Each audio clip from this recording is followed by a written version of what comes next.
Imagine getting paid just for sharing your thoughts on products and services you use every day.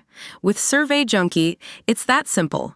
Click on the link in the video description to discover how you can start earning today by taking surveys. Phoenix police violate people's rights, discriminate against Black, Hispanic and Native American people when enforcing the law and use excessive force, including unjustified deadly force, the U.S. Justice Department said on Thursday. The government found a pattern or practice of the violations, saying the police department unlawfully detains homeless people and disposes of their belongings and discriminates against people with behavioral health disabilities when dispatching calls for help and responding to people who are in crisis. And the Justice Department said Phoenix police had violated the rights of people engaged in protected speech. The sweeping investigation found pervasive failings that have disguised and perpetuated problems for years, according to the report. The Justice Department said certain laws, including drug and low-level offenses, were enforced more severely by Phoenix officers against Black, Hispanic and Native American people than against whites who engaged in the same conduct. Investigators found Phoenix police use on dangerous tactics that lead to force that is unnecessary and unreasonable. Phoenix police did not immediately respond to a request for comment.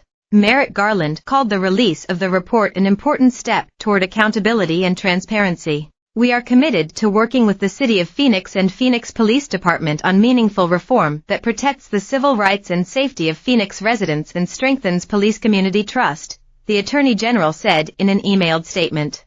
The report also found that Phoenix police detain and arrest people who are homeless without reasonable suspicion that they committed a crime, and unlawfully dispose of their belongings. A person's constitutional rights do not diminish when they lack shelter, the report says. The Justice Department zeroed on the city's 911 operations. Even though the city has invested $15 million to send non-police responders to mental health calls, the city hasn't given the 911 call takers and dispatchers necessary training. Too frequently, they dispatch police alone when it would be appropriate to send behavioral health responders, the Justice Department said. Officers assume people with disabilities are dangerous and resort to force rather than de-escalation tactics, leading to force and criminal consequences for those with behavioral health disabilities, rather than finding them care, the Justice Department said.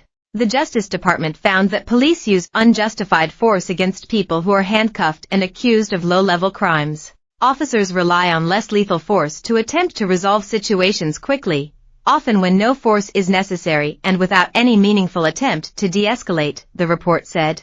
Police shoot projectiles at people without evidence the person is an immediate threat, the report said, citing the case of a man who was accused of taking his mother's car without permission. The man was leaving a laundromat when an officer immediately fired pepper balls at him, and continued to fire after the man was on his knees and had curled his body onto the sidewalk, the report said.